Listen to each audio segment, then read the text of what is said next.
Before we get into tonight's talk, any general questions about your meditation practice? Anything that you're working with?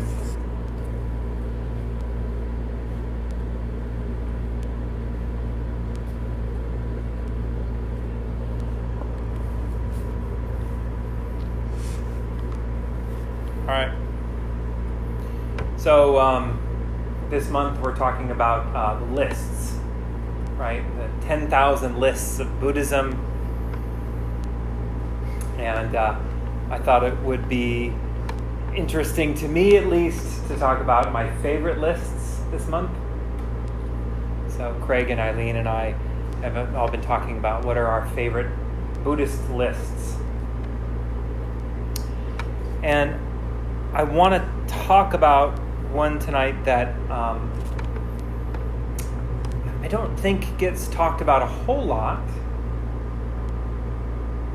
but it really appeals to me, and appeals to me in the context of what I talked about a lot, I think, last week, around wanting to look at the practice through the lens of what is the lay practice? What is the practice that, as lay people, we can work on? In other words, if you don't have time to go off and become a monk, or to do a 3-month meditation intensive at IMS, right?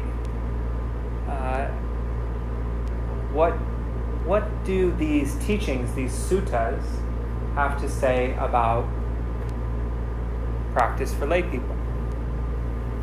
That's something that I'm curious about. The list that I want to talk about tonight are the three bases of making merit, 3 different ways of making merit. And I think I want to start that by noting that merit, I think, in Western Buddhist circles, if there is such a thing as Western Buddhism, and that's debatable, but I think that oftentimes maybe in the mindfulness folks, the sort of non-secular mindfulness folks, the idea of merit is considered maybe a little superstitious. It's judged a little bit. There's a little bit of judginess. It's like a lowly practice. Like you sort of picture people, good meaning, but probably ignorant, uneducated, usually non-white people, placing oranges or candles in front of a Buddha statue. And maybe they do a bow of some kind. And we're like, isn't that quaint? Isn't that quaint while they practice their religious Buddhism?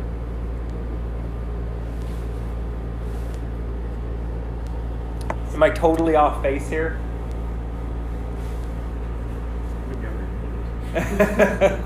Right there, I think there's this like, well, that's quaint. That's a sort of nice Mahayana religious, but that's not real practice, right? That's not real practice. Real practice is achieving enlightenment, right? Or at least letting go of ego, or maybe, what jhana are you on, right? Real practice is going off to some expensive retreat center for 10 days and practicing insight meditation. That's real practice. Right? Because this merit practice seems like we're sort of trying to get something, right? It's a selfing practice. It's a lowly practice, right? You're trying to build up your merit so you can what? You go to Buddhist heaven, right? Even the sutta that I posted on Facebook tonight, it says that, like, hey, practice merit and you're going to get a good rebirth.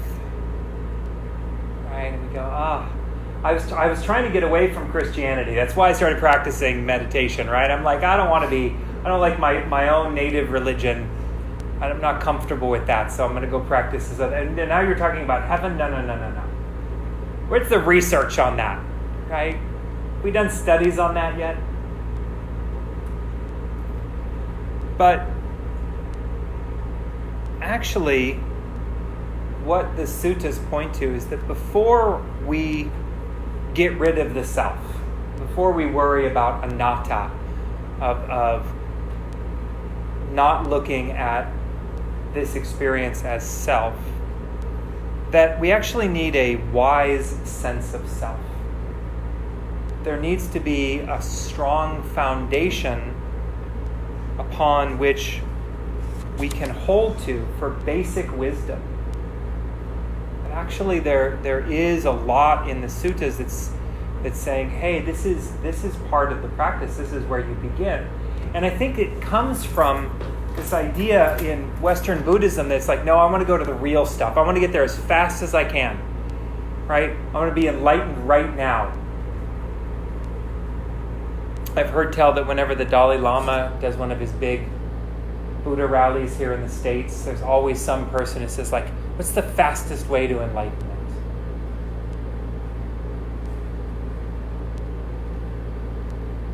What's the fastest way to karma? Right, go.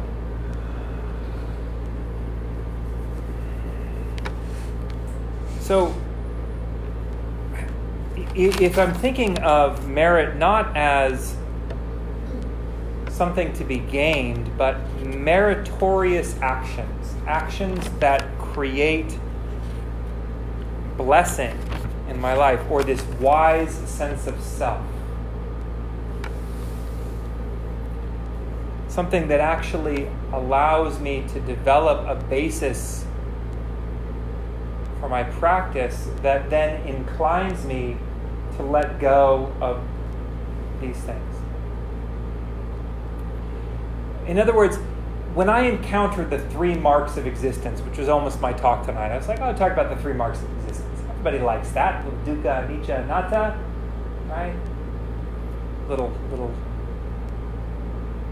suffering. It's an ongoing joke with Brian and I that I hate that translation. Suffering, stress, right? Stress. A little bit of impermanence, a little bit of not self, right? If I'm going to work, I mean, that's what I encounter when I first encounter practice, right? I go, oh wow, like I'm getting old, things hurt, people die, things change.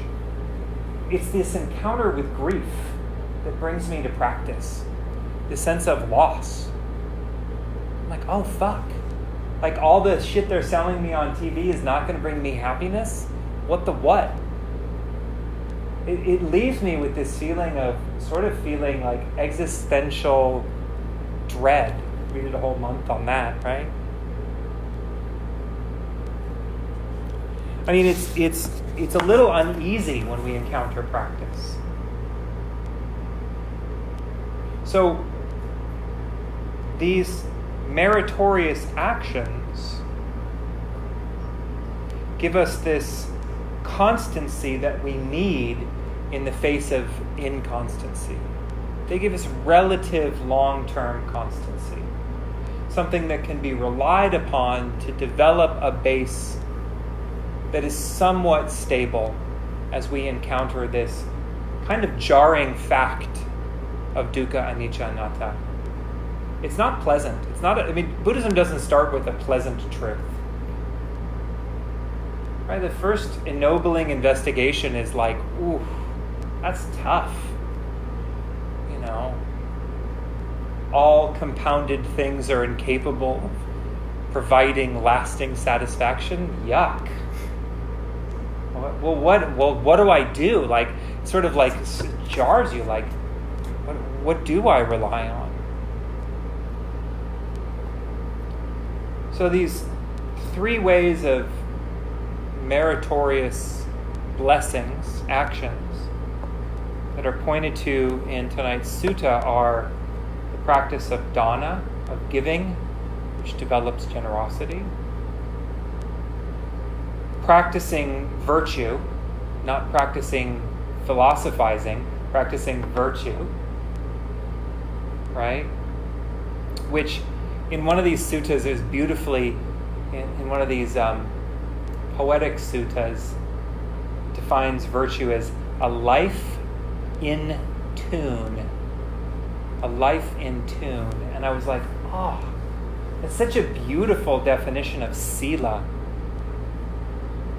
Something that brings me in tune. I loved that.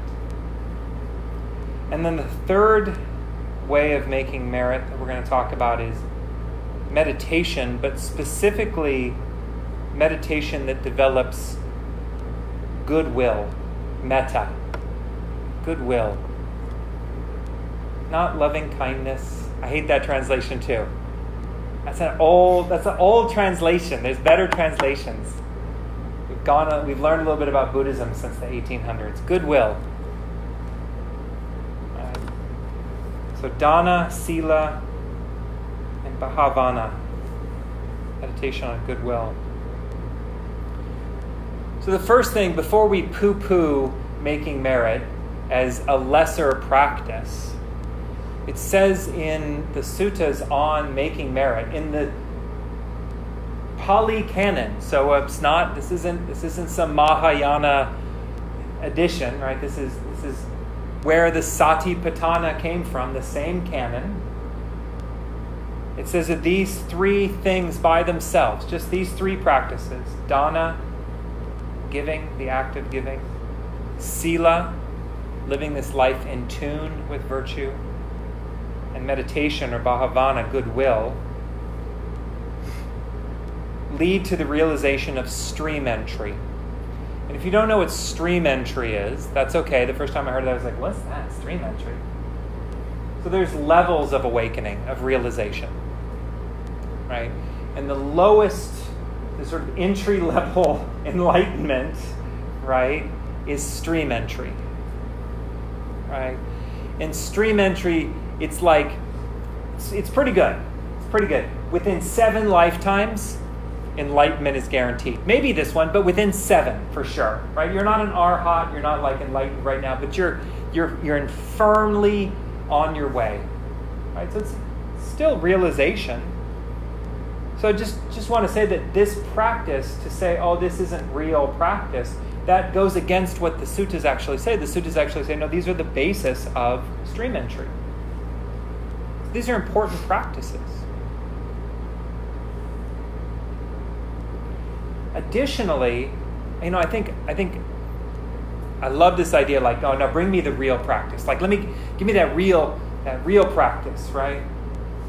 But that can be very jarring. I've seen a lot of people go into meditation practice without this development of a strong foundation of wise self, and actually come out a little bit lost, and maybe even walk away from practice because what they encounter is so jarring to the sense of self, or so traumatic that they actually walk away from practice.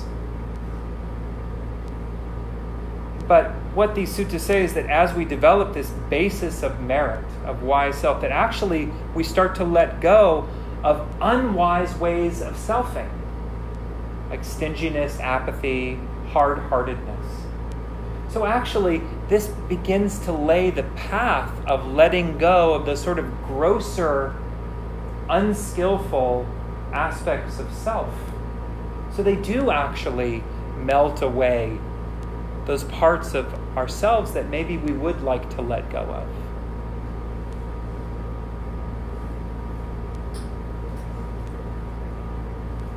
When I encounter these 3 marks of existence, when I encounter my own grief, right? It's different times for everyone else, but somewhere in your late 20s, usually early 30s, there's that moment you're like, it's just you encounter some deep grief. And it's jarring, right? Like Buddha was about 30, maybe he's 27, I don't know, somewhere in that range. Jesus was like 32, like all these folks, right around that like late 20s, early 30s, they're like, oh shit. It's it's a deep grief.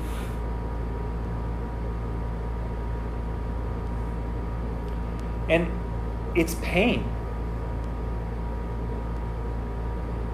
We realize this pain in our life. And there's a couple of ways that we can go.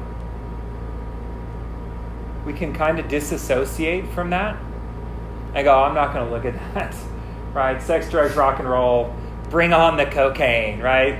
Bring on the sex, bring on the success, bring on the whatever it is, the eating, right? The just whatever the distraction is. That's one way to go.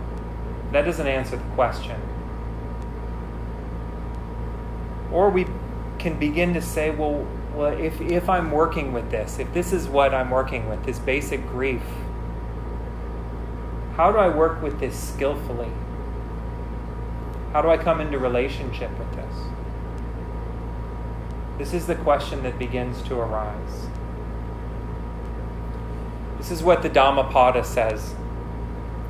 Dhammapada, verse 290, I think. It says, if by forsaking a limited ease, they would see an abundance of ease, the realized one would forsake the limited ease for the sake of the abundant. So it's this time I'm like, oh yeah, this difficult time in life, I'm willing to say, you know what? What I was doing before was limited. It wasn't bringing me true ease. What might bring a more abundant sense of ease? And so for me, this is a very relevant practice that merit brings. The practice of merit is this practice of developing a more abundant ease. And these are practices that as a lay person, I can do these things. They are available to me in my life. Giving, virtue, and meditation on goodwill. Any question about merit and what making merit is? Before I go into those specifics. When we were talking about it, it was reminding me and resonating so much of the first couple of discussions that you and I had. I remember when you first tried to explain impermanence to me, I couldn't wrap my brain around this idea because it was so jarring and scary and disheartening. Wait, everything I have is nothing. I couldn't accept that, and until I could accept that statement of if you knew what you'd get by giving up a little, you'd gladly get a lot. But you couldn't even see that because what you were telling me was so foreign. What do you mean this is impermanent? What do you mean everything? I'm hopeful that bad stuff is impermanent, but I'm holding on to my children. Sure. This. And so I think that's right. Jarring is a good description of that. It is quite jarring. I mean, when we experience grief, I mean, this is the thing, like, this is a truth that we encounter in our lives. At some point. You can't avoid it. That's right. You can sure try for a long time. You can try. You can distract yourself. It's not a pleasant truth.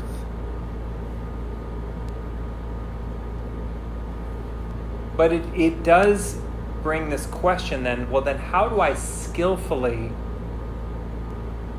create a buffer? Right? Create some stability. Right? Especially when we live in the world of samsara, especially as lay people where there's a lot of grief. I mean, this last year, no. If you try to hold on to the beauty of your children now, you'll never be able to see the beauty of sleep. Because the beauty they have now is impermanent. If you let go of that, it's like watching a flower. The flower's stuck. You have to be able to let go of the bud and see the flower. No, I think that's right. It's just the first couple of times, but really that first time this was expressed to me was, no, I'll just hold on tighter. Yeah. I'll just hold on tighter. I'll just try a little harder. At faith. you have fun feeling. So this is where the hopefulness comes in. I actually think that this idea of merit is very hopeful. And I find that a lot of Western practice is what I call dry vipassana. It's like not using lubricant. It can be very rough, right? It's a little jarring. And that merit is like, it's a little good news. It's a little hopeful. Because it's the development of what is blissful, desirable, pleasing, endearing, charming. These are meritorious deeds, developing our thoughts, our words, our actions that are considered admirable, that are considered a blessing. Is it an expression of devotion? It can be considered an expression of devotion. I think that a lot of people think of making merit, right, as offering to, say, a monk, right? But these are all actions that bring about bliss, that bring about pleasing states, that bring about admiration. And again, these things are, and it says it over and over again, developing generosity, a life in tune, a mind of goodwill. That it says in this other verse, developing these three things that bring about bliss, the wise appear in a world of bliss unallayed.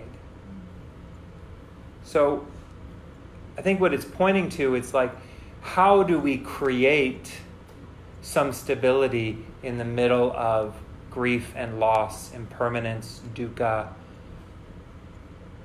just even this changing sense of self, right? What can create some stability, some hopefulness in the midst of that? And I think this is an important piece of practice that isn't often talked about. Because we talk about, sort of the existential dread, and we talk about the first noble truth, and we talk about, death, and we talk about all these things.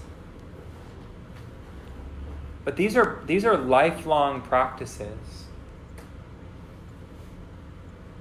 Even if I just do it a little bit, it's like dropping water into a jar. Even if I'm just filling it with drops, eventually it becomes full. And this is the same thing with these three practices.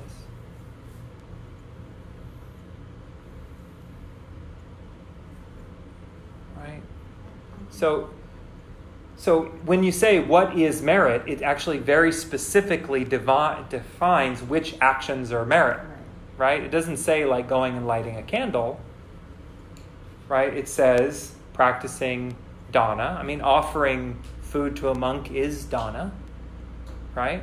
And actually making an offering to a Buddha statue is sort of offering, actually an offering to the Buddha himself, right? Symbolically, it's an act of generosity. Oftentimes the food that's placed on the altars actually gets eaten by the monks, right? Or by the lay people, the community. Which is, like, that's like super blessed food, by the way. That's like really good. Brings you a lot of merit, right? So it's very specifically, it defines, first of all, it is developing generosity, developing the practice of giving, developing lived ethical practices, and practicing metta, practicing mindfulness or meditation that brings about goodwill. So it's very specific. So when we talk about merit, that's the three things that these suttas are talking about. And that's very different to me than this idea I have of some, lady lighting a candle in front of an image, right? Where I kind of go, that's not gonna do anything for me. Lighting a candle doesn't do me any good. It's a bit cynical. We're a bit cynical in the West, I think, about religion. I think there's been a lot of trauma and harm that's been done around religion. So anything that has a religious trapping, we go, that's bad. But I just want to point out that this is actually a practice that is pointed out as beneficial. And it has a definition. Wait, can I ask you a question? if to that person who's lighting the candle, it is a sincere act of devotion, Yes. I mean, isn't that a form of them trying to get merit? Absolutely. So maybe I'm missing your point. My point is that those of us who look at it with cynicism are going to have a much tougher road. Gotcha. Now it makes sense. The person who believes, much easier path. That makes sense. So I guess I'm trying to point out that maybe before Western insight Buddhists poo-poo 2,500 years of history, maybe they need to dig a little bit deeper. Before they go, oh, that's just superstition. Maybe there's something to this idea of making merit. And so I want to start off by saying, well, what's the definition of merit? Right? What does it actually do? And the suttas actually say, no, this actually leads to stream entry, right? Which is a basis for realization. So let's look at the first of these, right? Dana. We're looking at the world as impermanent. What the Buddha says is the world is on fire, right? There's this famous fire sutta where he says the whole world is burning. And I'm like, in Southern California, that's very apt right now. We are very aware. The world is literally burning. The world is on fire. Right? And he says, when the world is on fire, you salvaged what is worth saving by giving. That's the quote. In fact, the suttas say that without generosity, one cannot enter the jhanas. Right, these deep concentration states that are necessary, the basis for realization. That higher practice we were talking about, you can't enter the higher practice. So again, there's evidence in the suttas that what is pointed to, it's like you don't get to just skip ahead. Right? I know that's a lovely idea and it sells a lot of retreat spaces, but the fact is that it says that without the development of generosity, you can't. Until I learn to let go, to overcome stinginess. Right? And with giving, it's okay if it's just even a little. It doesn't have to be like, oh, I have to build a golden Buddha temple. Right? It could just be a little act of generosity. If it's done with conviction, I have to believe, it has to be intentional, that I'm doing this because I actually believe this is practice. Right, that this will actually benefit me. When we're practicing dana, it has to be something that is righteously gained. In other words, I can't go steal a TV and then give it to the monastery and be like, look, I got you guys a TV. Right, that's not cool. Don't do that. That's not good. And it has to be done with discretion. Like when we're giving, we want to give to the most worthy cause that we can. It's actually going to do some good. It's like when you give to a charity, you want to check it out. Like, are they actually doing what they say? They're like, what percentage of my donation actually goes to the people I want to help? Right? Versus like the administrators. Is the administrator driving a brand new Mercedes? I don't know. Right?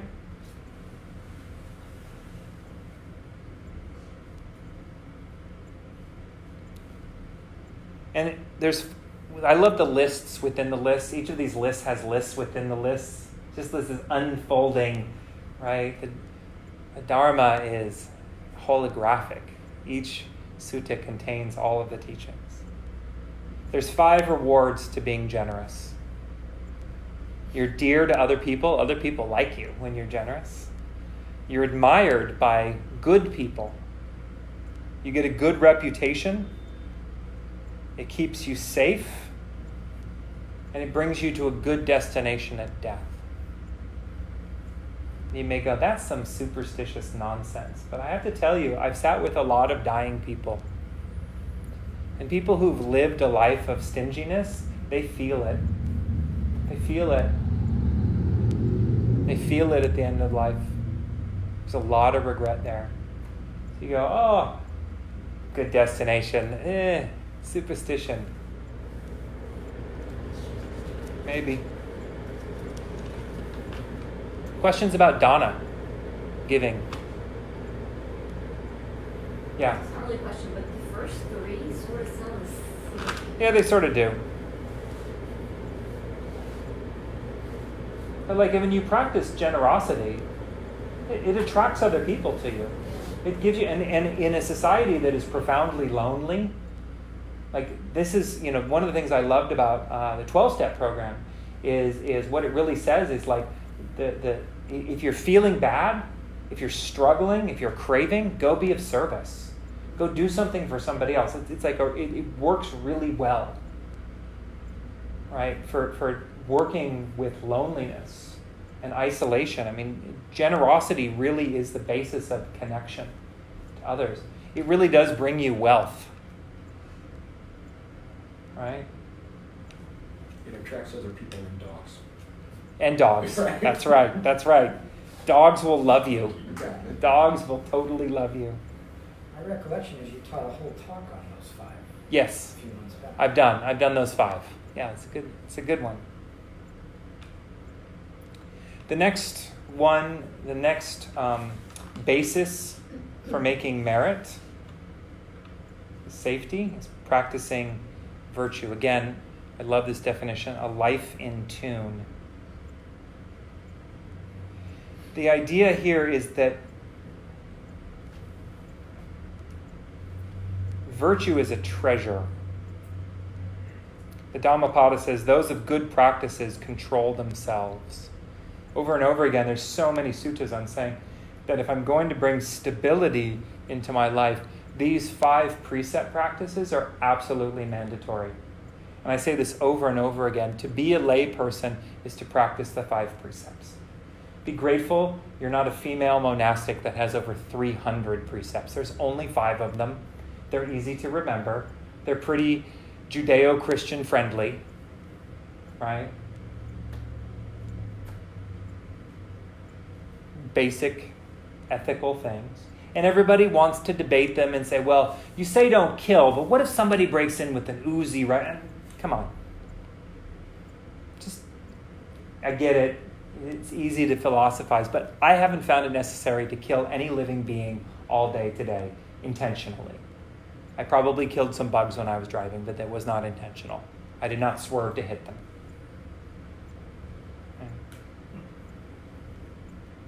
There's this really beautiful verse about Sila that's very, very famous.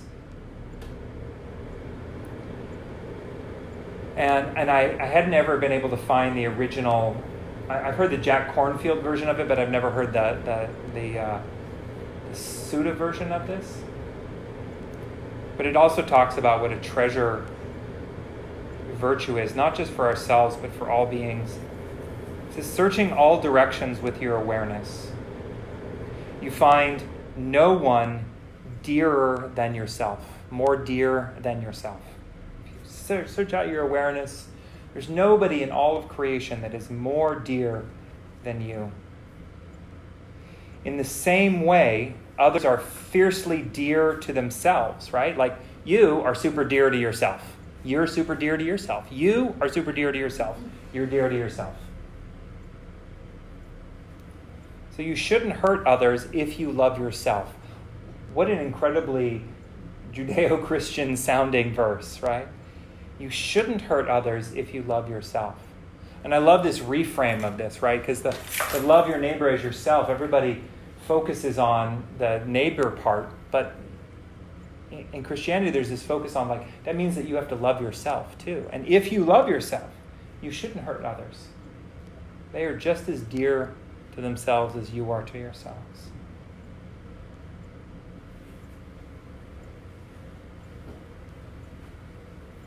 Five benefits. List within the list. I found somebody list within the list. I was like, I got to share these, right? The list with, and there's always lists of like 5 within these lists. So the 5 benefits of virtue. Wealth. You got a good name, good reputation. People are like, I like that guy. Trust that guy. He's a good guy. This one I like a lot. You don't have any shame. That's kind of, I'll pay for that. That sounds good. No fear of death. No fear of death. If you're virtuous? Yeah. If you're virtuous. No fear of death.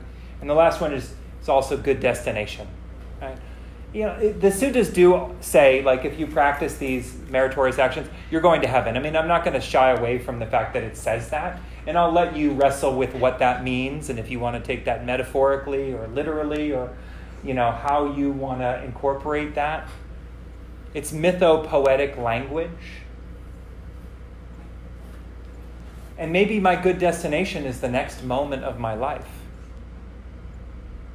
I find wealth in being able to find a great shirt at a thrift store for $2. I mean, it's better than going to Neiman Marcus and finding a room for $2. You're rich.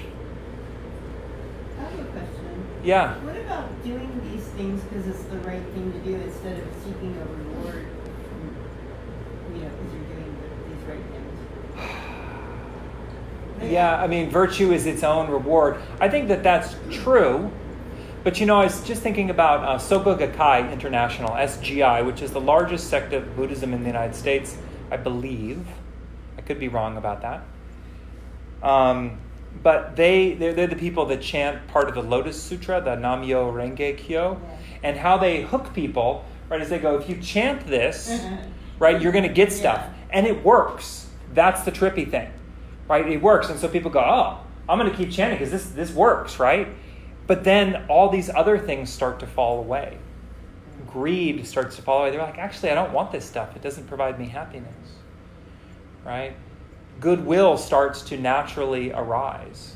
So I've talked to people who practice Soka Gakkai. Again, sort of something that, insight meditators sort of look down their nose at, right? Oh, chanting, right? That's not real Buddhism. Right? But actually, it inclines people to practice. It brings them to that. So I love the idea of practicing for its own reward. And if that's good for you, awesome. Yeah, when I heard about the Bible saying, thou shalt not kill or you're going to go to hell, thou shalt not do this or you're going to go to hell, I was like, wow, that's not the reason I don't kill. See, this is the opposite. This is thou shalt not kill and you go to heaven. Well, that's what so it is the other side of that. I think Judeo-Christianity says that as well. If you don't do these things, you will go to heaven. And again, I'm going to let you wrestle. Right. I don't want to shy away from what it says. Right. I'm not in the business of saying this sutta doesn't actually say it, because it actually does say that. I'm sorry. I was talking about the Christian and Jewish religions, and I'm not trying to argue the point of that you will or won't go to heaven. I guess I was just saying my experience is the first time I heard that there was either a threat or a reward, it just didn't resonate with me, because I was like, well, I don't kill because I have the right to take another life, and because I treasure. And I think that's groovy and righteous. I do. But when I got sober, all I cared about was being sober. That's all. I'm like, just, dear God, I don't want to drink again, and I don't know how to do that. Right. And someone's like, go help that guy over there, and you'll stay sober. And I was like, awesome, on it. Right. I wasn't doing it for this guy's benefit. It felt good. Right. It did become its own reward, but I was doing it to stay sober. So if I want enlightenment, or if I want a peace that I believe Buddhism can bring me, I do these things for a gain. These things do bring peace. That's what it's saying. It's saying if you want peace in your life, do these three things. If you don't want peace in your life, which is hell, don't do these things. If you want peace in your life, which is heaven, do these things. Yeah. And it does begin, I mean, Buddhism is a religion. It sounds a lot like religion because it is. Yeah. There's a lot of good in religion. There's a lot of good in religion. Religion has offered our society benefit for tens of thousands of years. There's a reason it exists. We still have religion. We just call it something else. But there's nothing wrong, I think, with saying like, hey, yeah, if you want to feel better, this is the way to do this. If you want to have peace in your heart, this is the way to do this. We live in a world of grief. That's true. How do we learn to live in a world of grief? How do we create ease and peace and stability within that world? By these practices. And maybe it seems a little transactional. Because it kind of is karma is a little transactional, right? If you want to know what your life's going to look like tomorrow, look at what you did today. It is transactional, right? Cause and effect. I don't like that, but that's the way it is. The difference is there's not some sort of cosmic, entity that's keeping score or deciding which 4,000 people get into heaven or anything like that. This is completely based on me and my actions and what I choose to do. That's scary too. I'm responsible.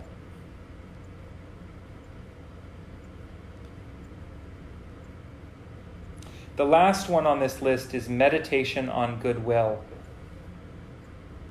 And it actually does say at several places in different suttas that the practice of goodwill does lead to awareness release, which is Buddhist code for awakening. There's a lot of different words that are used as sort of coding for nibbana. And the practice of goodwill, of metta, if you actually read the whole Metta Sutta, it does say that this leads to awareness release. Fetters are worn through.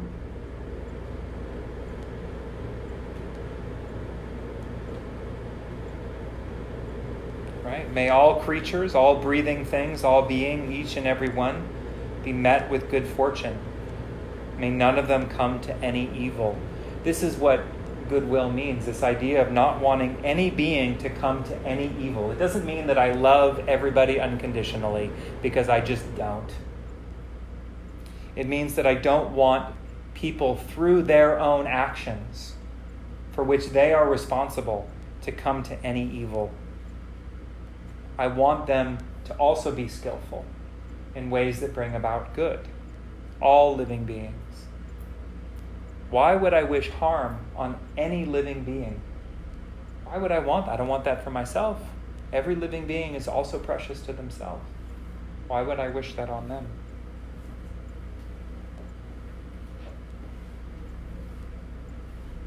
So this to me is a practical, attainable piece of meditation practice. When I start to look at meditation practice as the development of goodwill in my heart, I'm like, I can do that. I don't know if I can find the ending of self. I got to put dinner on the table, man. Like, I got to pay rent. My kids need to go to college, right? The world is on fire. Like, I don't know. I'm busy, but I can develop a heart of goodwill, a limitless heart with regard to all beings. I mean, it's a little aspirational. Right? I'm gonna have to work on it. It's all three of these things I gotta work on. Right? I'm not doing any of these perfect. Right? Like there's times when they're like, give to the American Red Cross. And I'm like, but I want a new pair of Vans. Right? I'm like, oh yeah. Right. Sometimes my life in tune, I'm like, but I'm feeling a little greedy, right? Right? I'm like, well, I'm not perfect. And cultivating a limitless heart, I think that these things, the reason that this the practice of merit is because it is something that I have to develop.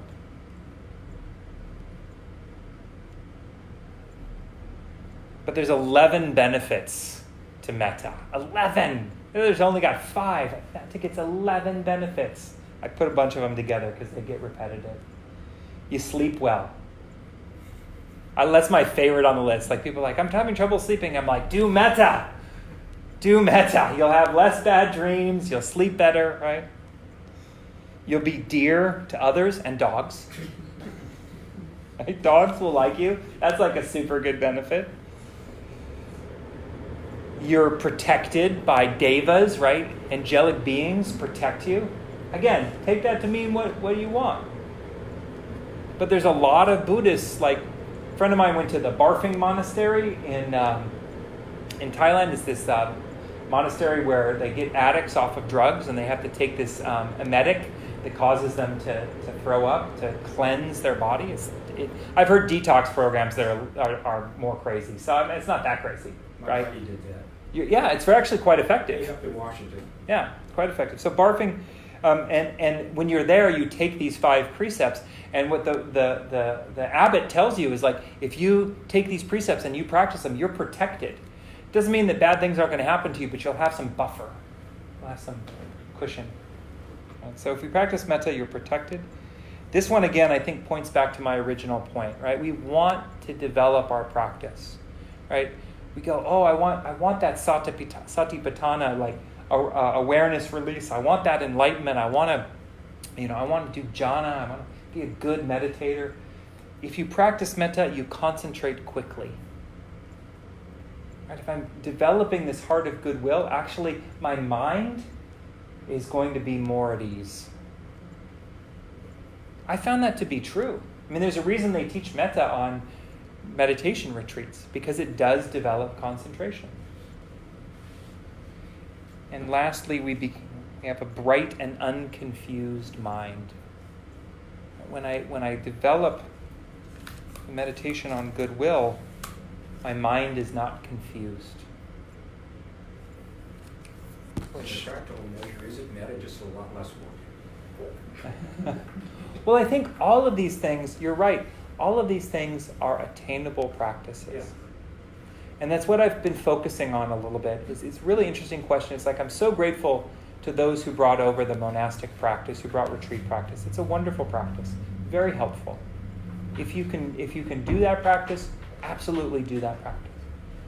But there's so many people who are like, I can't do this practice, and they feel the sense of like, I'm not doing real practice. And so I'm pushing back against that a little bit. I'm saying, actually, you are doing real practice. And actually these same suttas from this same canon where everybody's going, oh, satipatthana, the 4 foundations of mindfulness, it also says this. It also says develop these things. Generosity, ethics, goodwill. That too is a basis of practice. And it's just as legitimate of a practice as satipatthana practice, as breath practice, as going on retreat. And so to me, there's this generosity of the suttas where there is practice that's available for lay people that is appropriate and attainable. I hear so many people that go, I've been meditating for years and, I don't know if I even believe in enlightenment anymore, right? But I know that I believe in the peace of heart that can be developed with merit. I know that is real because I've experienced that directly myself. I know that it's real. So it's also for me, as a matter of faith, something that I can point to with genuine confidence and say, this works. This is beneficial. Guaranteed. Guaranteed. You want to feel better, have a life of greater ease, practice merit. Practice generosity. Practice the 5 precepts. Practice developing a heart of goodwill. I guarantee you will feel better. No bullshit. And maybe you'll go to heaven, and that's cool.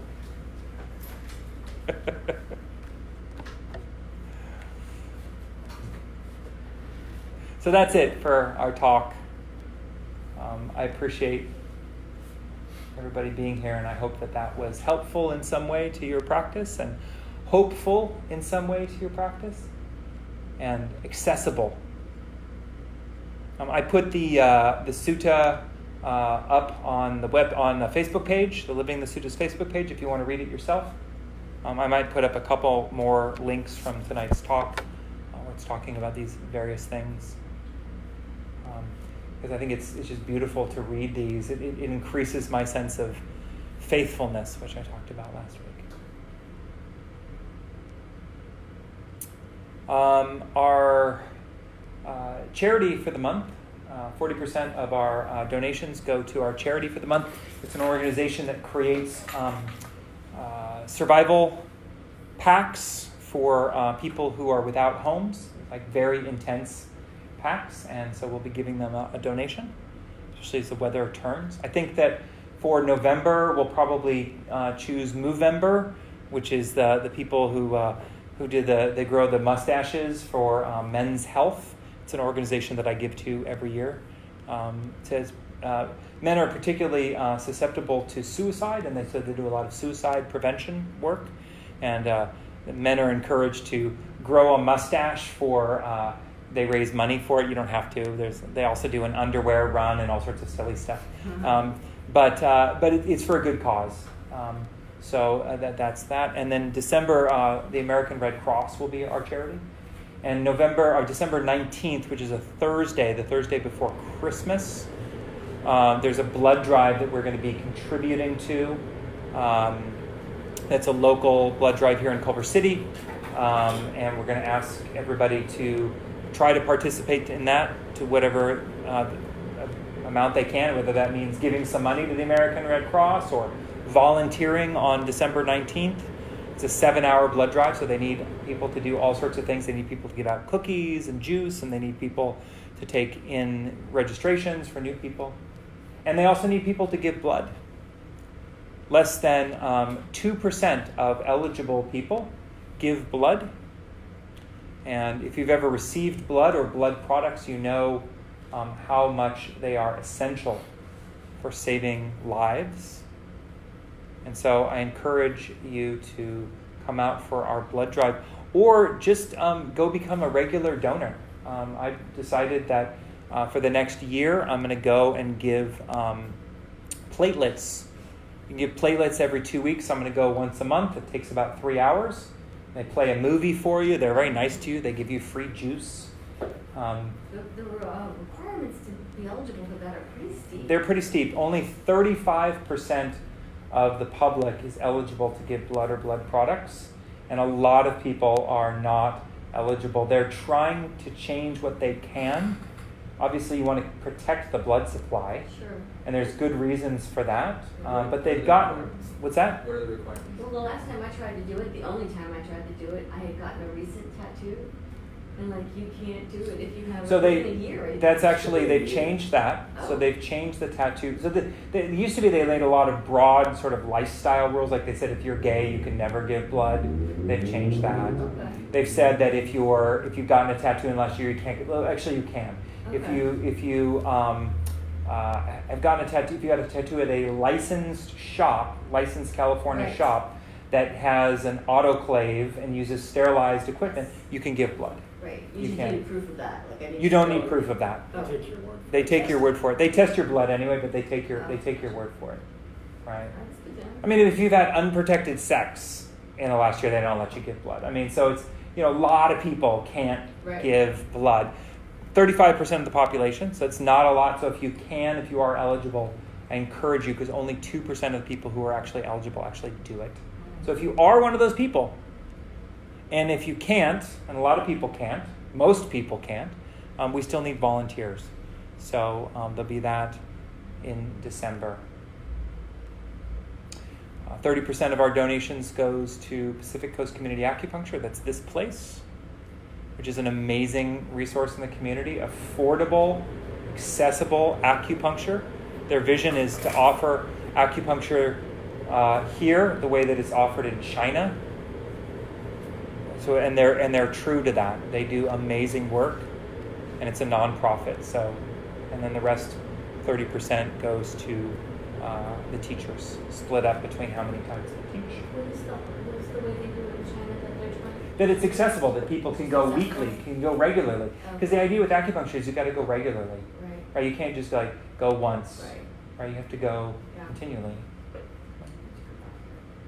I think I'm getting that right. Does that Yes. sound right? Okay. Yeah, Thank you. yeah, depending on what you've got. and stuff. Depending on what you got, You depending can't on... just come in. Yeah.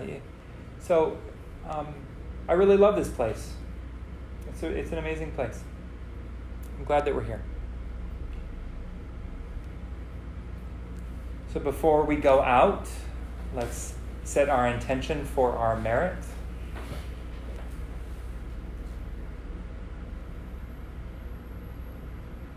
May any meritorious action that arises out of our discussion and our practice this evening be offered freely to all beings in all directions, May all beings feel safe and connected. May all beings be the recipients of goodwill. May all beings live in tune.